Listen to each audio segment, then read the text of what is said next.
Chaque année, 92 millions de tonnes de vêtements sont jetés. Mais au lieu de simplement disparaître, une grande partie de ces textiles est désormais réintroduite dans la chaîne de production. Le recyclage des vêtements est en train de remodeler l'économie circulaire de la mode et d'ouvrir un nouveau chapitre pour l'industrie mondiale du développement durable. Derrière chaque tissu usé, effiloché ou délavé se cache un parcours technologique complexe. Collecte, tri, nettoyage, broyage, séparation des fibres, jusqu'à ce que chaque filament soit transformé à nouveau en fil, puis en tissu. Au cœur de vastes usines de recyclage, qui fonctionnent jour et nuit, les déchets textiles sont silencieusement reconvertis en matières premières pour la prochaine génération de produits.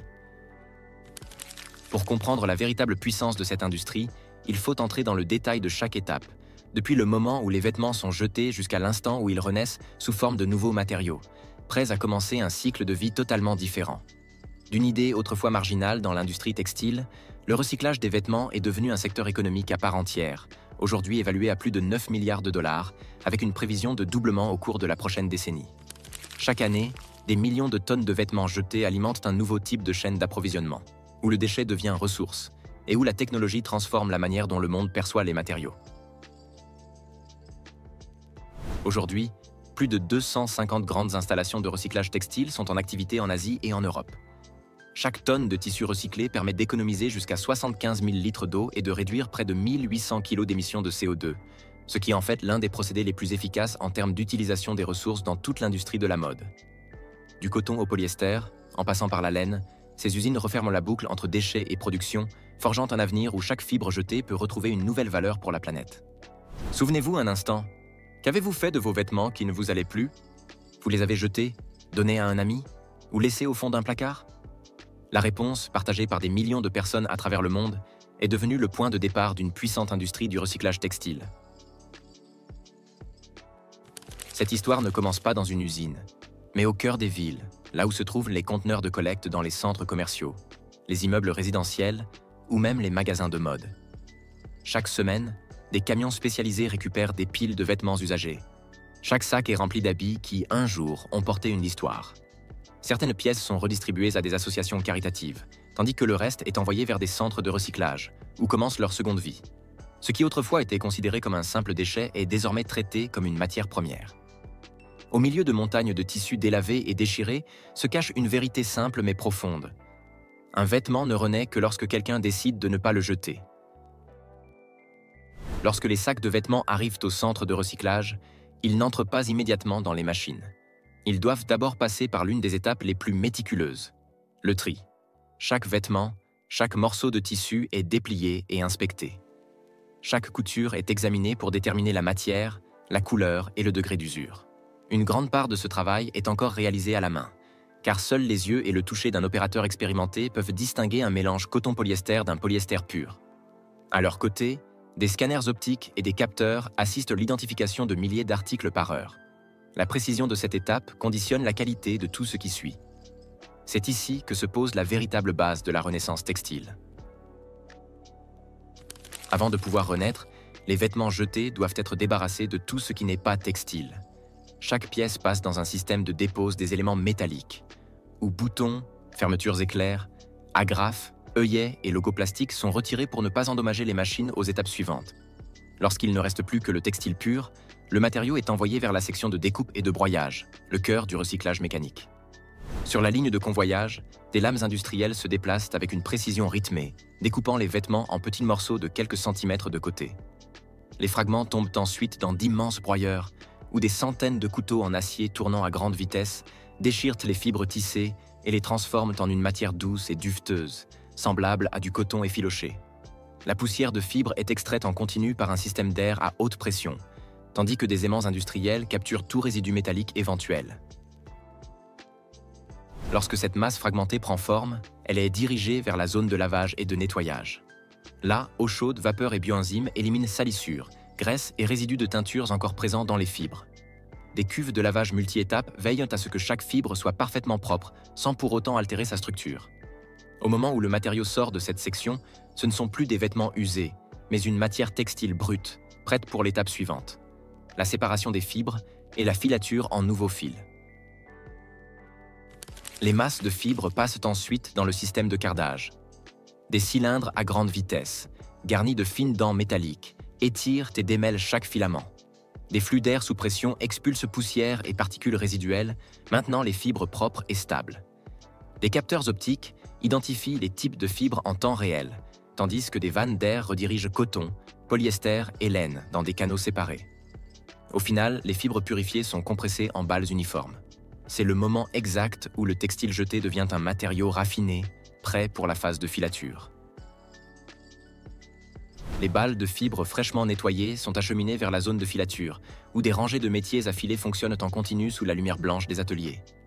Chaque fuseau en rotation porte des milliers de brins fins, qui les tirent et tordent de façon uniforme grâce à des moteurs à vitesse contrôlée, des capteurs électroniques surveillant la tension de chaque filament pour éviter toute rupture.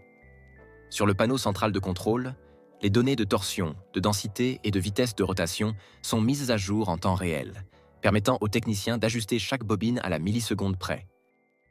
Le bourdonnement constant des machines remplit l'air, le pouls rythmique d'une usine en action. Chaque minute, des mètres et des mètres de fils neufs sont enroulés soigneusement sur leurs bobines. En fin de ligne, ces fils doux et brillants, uniformes en résistance et en épaisseur, sont scannés par des capteurs optiques avant d'être scellés, étiquetés et placés en stockage. À partir de cet instant, le matériau est prêt pour la prochaine étape de son voyage, redevenir tissu.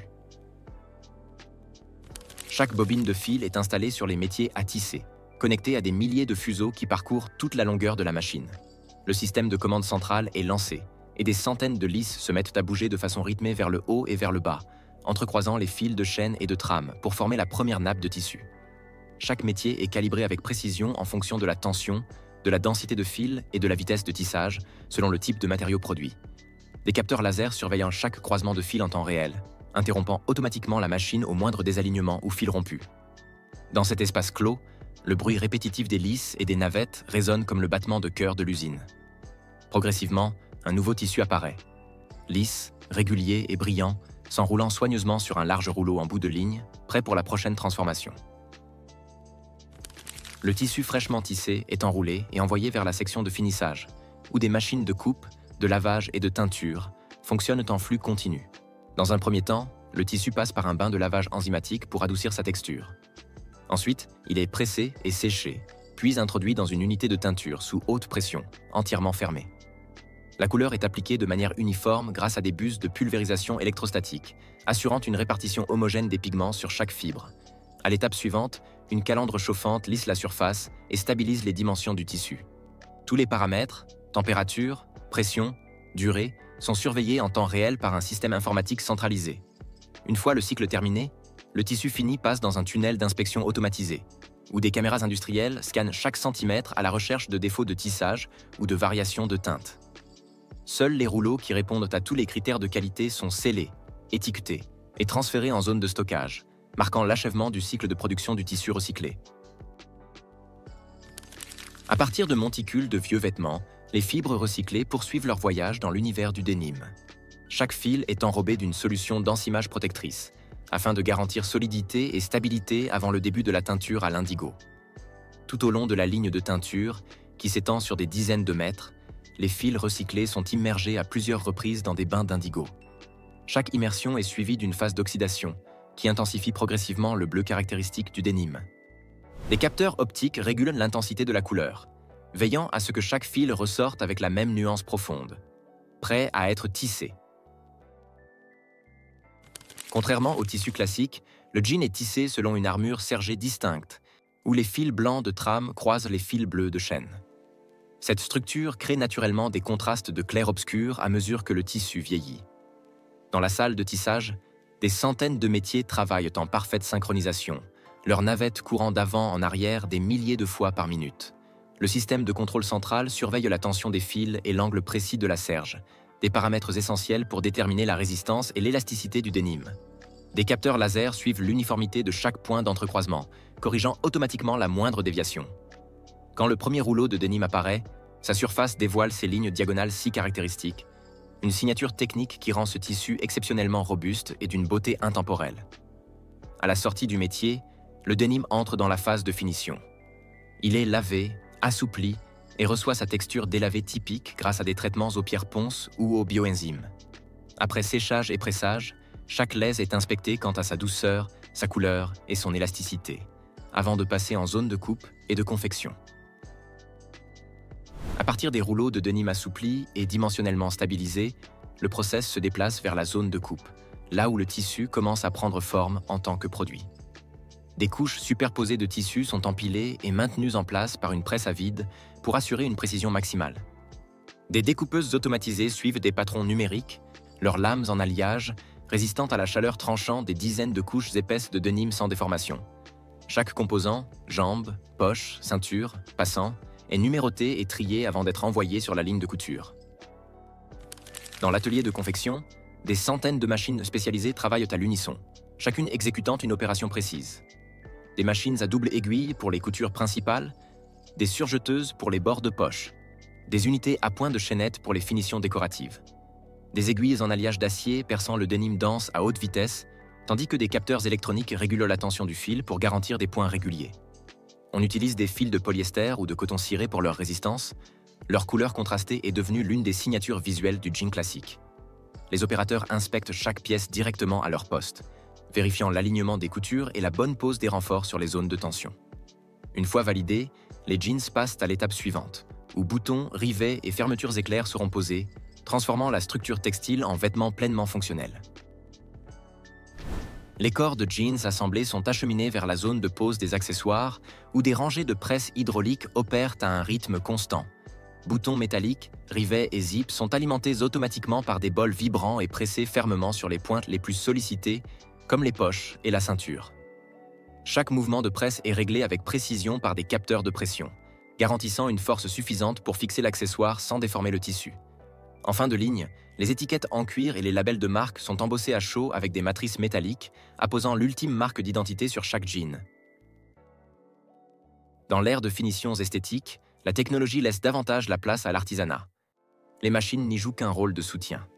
Ce sont les mains humaines qui, en définitive, définissent le style et le caractère de chaque jean. Des finisseurs qualifiés utilisent papier abrasif, pierre ponce et brosse dure pour user certaines zones ciblées du tissu, genoux, poches arrière, ceinture, créant des délavages naturels et des éclaircissements qui imitent des années de port. Ce qui semble simple exige en réalité un savoir-faire précis. Trop de pression peut déchirer le tissu, trop peu ne laisse aucune trace visible. Certains détails sont affinés avec des outils à jet d'air ou de légers sprays éclaircissants, permettant à l'indigo de s'estomper progressivement jusqu'au ton vintage souhaité par le designer. Chaque jean est ensuite suspendu individuellement dans une cabine à lumière contrôlée, où les artisans évaluent l'équilibre des couleurs sous différents éclairages. Lorsque la teinte atteint l'harmonie recherchée, le jean est vaporisé pour assouplir encore les fibres, stabiliser la forme et adoucir les plis. Aucun modèle n'est parfaitement identique à un autre. Chaque délavage, chaque bord usé porte la signature unique du finisseur. C'est cette individualité qui transforme un simple jean en pièce unique, marquée par le geste humain, le temps et la technique.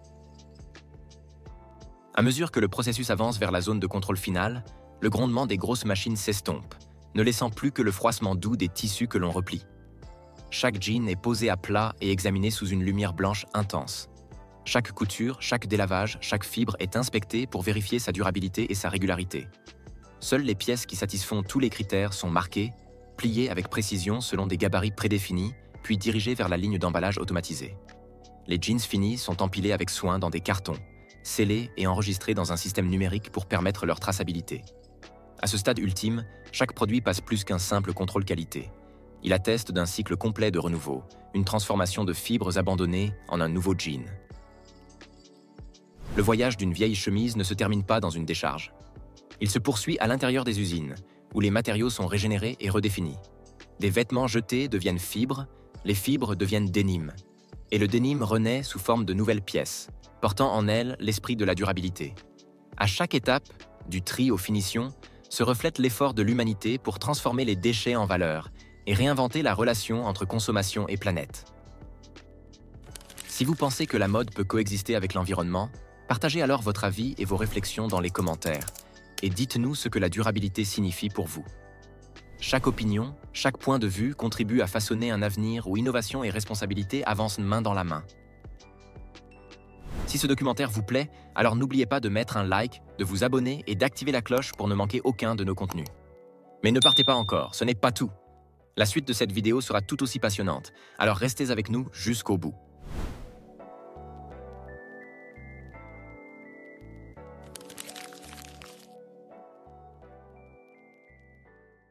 Chaque année, plus de 1,2 milliard d'articles de mode sont fabriqués à partir de laine, une matière qui semble simple, mais qui a su conserver sa place dans l'industrie depuis des siècles. Mais qu'est-ce qui rend cette fibre si durable? Derrière chaque pull, chaque écharpe ou manteau épais se cache un processus à la fois complexe et méticuleux. Sous sa surface douce se déroule une véritable chaîne de transformation.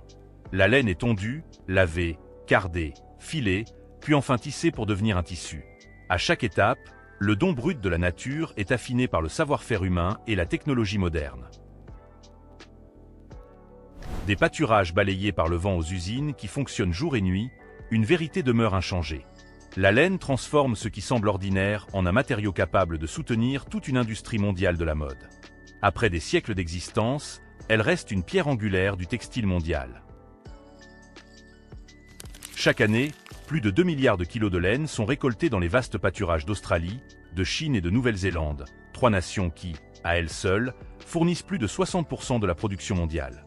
Depuis d'immenses exploitations couvrant des milliers d'hectares, cette matière première rejoint les chaînes de production pour devenir des pulls, des écharpes, des tissus d'ameublement ou des isolants haute performance. La valeur économique de cette industrie dépasse les 80 milliards de dollars par an, en incluant les fibres brutes exportées et les produits textiles finis. La Chine est aujourd'hui le plus grand transformateur et consommateur de laine, tandis que l'Australie domine dans la production de laine fine et de haute qualité. Mais au-delà du commerce, la laine incarne l'une des fibres naturelles les plus renouvelables au monde, un lien durable entre nature et technologie, et un pilier de la mode durable dont l'histoire s'étend sur des millénaires. Le voyage de la laine débute dans les immenses pâturages ouverts de Nouvelle-Zélande et d'Australie, où les éleveurs gèrent leurs troupeaux selon des normes strictes afin de garantir une toison propre et homogène. Chaque ferme sélectionne ses races selon ses objectifs. Le mérinos pour des fibres ultra fines, le romney ou le corridal pour des brins plus longs, solides et faciles à tisser. Chaque mouton est identifié, enregistré, avec des informations précises sur son âge, sa santé et le rendement de sa toison. Les troupeaux broutent de façon rotationnelle, afin de préserver la fertilité des sols et d'éviter le surpâturage. Leur alimentation, enrichie en foin, en céréales et en minéraux, favorise une laine épaisse, uniforme et brillante. Les bergeries, sèches et bien aérées, préviennent les parasites et les maladies cutanées. À chaque saison, les éleveurs vaccinent, vermifugent et inspectent les animaux, car la santé du mouton détermine directement la qualité de la fibre. Avant la période de reproduction, les brebis suivent une phase de flushing, où leur alimentation est renforcée pour stimuler la fertilité et produire des agneaux vigoureux à la laine plus fine. Pendant l'agnelage, les mères sont surveillées de près pour garantir que les nouveau-nés tètent rapidement. Quelques semaines plus tard, les petits sont identifiés, pesés, puis transférés dans des pâturages plus riches pour le sevrage.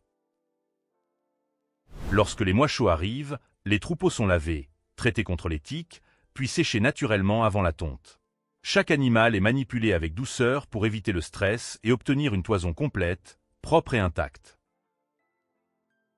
Après la tonte, les moutons sont inspectés, soignés en cas de petite coupure, puis remis au pré. À chaque étape, de la nutrition aux soins en passant par la tonte, les normes de bien-être animal sont scrupuleusement respectées, car seules des brebis en bonne santé produisent une laine pure, résistante et de grande valeur. Après plusieurs mois de croissance, lorsque la toison est à maturité et que le climat se radoucit, débute la saison de tonte. Ce moment garantit le confort des moutons et leur laisse le temps de reformer leur laine avant l'hiver. Avant la tonte, le troupeau est placé dans des enclos propres et secs, nourris légèrement pour qu'il reste calme et stable. Les tondeurs, véritables artisans spécialisés, utilisent des tondeuses électriques de précision en suivant une séquence rigoureuse, ventre, pattes, flancs, épaules, puis dos. L'objectif est d'enlever la toison entière d'un seul mouvement fluide, sans casser ni abîmer les fibres. Un tondeur expérimenté peut tondre 200 à 250 moutons par jour, soit à peine 1 à 2 minutes par animal. Les parties plus sales et courtes du ventre sont réservées aux produits industriels, tandis que la longue laine blanche du dos et des flancs est destinée au textile haut de gamme. Après la tonte, chaque mouton est examiné, désinfecté si nécessaire, puis laissé au repos. Chaque toison, fruit d'une année de soins, devient la première matière brute du voyage industriel de la laine. Des hangars de tonte, Les toisons fraîchement coupées sont envoyées dans les zones de tri, où le savoir-faire humain demeure essentiel malgré l'automatisation. Chaque toison est étalée sur une grande table et examinée selon la couleur, la longueur et la finesse de la fibre. Les parties souillées ou trop courtes sont retirées. Les trieurs séparent la laine selon sa provenance. Celle du ventre et des pattes pour les usages industriels, celle du dos et des flancs pour les textiles fins. Ce tri méticuleux maximise la valeur de chaque toison et assure une uniformité parfaite avant le compactage en balle. Celles-ci, compressées par de puissantes presses hydrauliques, pèsent entre 130 et 180 kg, puis sont enveloppées dans de la toile de jute ou du plastique épais. Chaque balle est étiquetée avec des informations détaillées. Ferme d'origine, race du mouton, grade de la laine, garantissant une traçabilité complète tout au long de la chaîne. Ces balles immaculées sont ensuite transportées vers les usines de lavage, où commence la transformation industrielle. Lavage, dégraissage, purification. Dans la zone de traitement, la laine est d'abord ouverte mécaniquement. Des cylindres à dents métalliques tournant à grande vitesse séparent les fibres et retirent poussière, herbe et terre. Cette opération facilite l'absorption d'eau lors du lavage. Le système de lavage, composé de 6 bains d'eau chaude à environ 80 degrés Celsius, utilise d'abord une solution savonneuse pour dissoudre la lanoline, puis de l'eau claire pour le rinçage. Entre chaque bain, des rouleaux presseurs extraient l'eau sale sans abîmer les fibres. Les capteurs ajustent température et flux pour maintenir la qualité optimale. La lanoline récupérée est raffinée et réutilisée dans les cosmétiques et la pharmacie. Ensuite, la laine propre passe dans un séchoir rotatif où l'air chaud circule uniformément. Le résultat, des fibres souples, brillantes, parfaitement sèches et prêtes pour le mélange. Dans l'atelier de conditionnement, les balles sèches sont introduites dans une machine de mélange. Les lots, variant selon leur couleur ou finesse, sont pesés et homogénéisés par des rouleaux spiralés. L'air y est humidifié pour éviter l'électricité statique. Les fibres ressortent légères, moelleuses et élastiques, prêtes pour la cardeuse. La cardage réoriente toutes les fibres dans la même direction. La laine passe entre plusieurs rouleaux garnis de dents métalliques tournant à vitesses différentes. Les fibres s'y séparent, se redressent, s'affinent. Les systèmes d'aspiration éliminent les dernières impuretés. En sortie, la laine forme un voile continu, roulé en ruban doux et régulier. Ce procédé redonne cohésion et uniformité à la fibre, base essentielle de la qualité du tissu. Dans certains ateliers artisanaux, on perpétue encore le cardage à la main, avec 2 brosses métalliques entrecroisées. Bien que lent, ce geste ancestral permet un contrôle délicat de la tension et préserve l'élasticité naturelle et l'éclat de la laine. Une fois cardée, la laine passe au filage, étape cruciale où se décide la finesse et la résistance du fil. Dans les métiers modernes, plusieurs rouleaux étirent progressivement les rubans, pendant que les fibres sont légèrement huilées pour réduire la friction. Puis, un système de torsion les enroule ensemble pour former un fil solide et homogène. Des capteurs contrôlent la tension et la régularité du fil, tandis que des scanners optiques détectent toute imperfection, immédiatement corrigée par fusion thermique. Le fil est ensuite bobiné sur des cônes standardisés. Dans les ateliers traditionnels, les artisans utilisent encore la roue à filer, obtenant des fils au caractère unique, souvent réservés aux pièces de luxe. Vient alors le tissage, où les fils deviennent textiles. Avant le processus, les capteurs mesurent la tension, l'humidité et la densité des fils. Des milliers de brins sont tendus sur le métier, formant la chaîne du tissu, tandis que la trame est projetée par une navette ou un jet d'air. Les capteurs détectent la moindre rupture. À la moindre anomalie, la machine s'arrête. Le tissu formé est ensuite inspecté sous des lampes puissantes, les petits défauts corrigés à la main. Le tissu brut part ensuite au finissage. Foulonnage dans l'eau tiède, cardage fin pour adoucir la surface, teinture, fixation à la vapeur, séchage à basse température. Il en ressort dense, souple et lumineux, prêt à devenir manteau, plaid ou costume.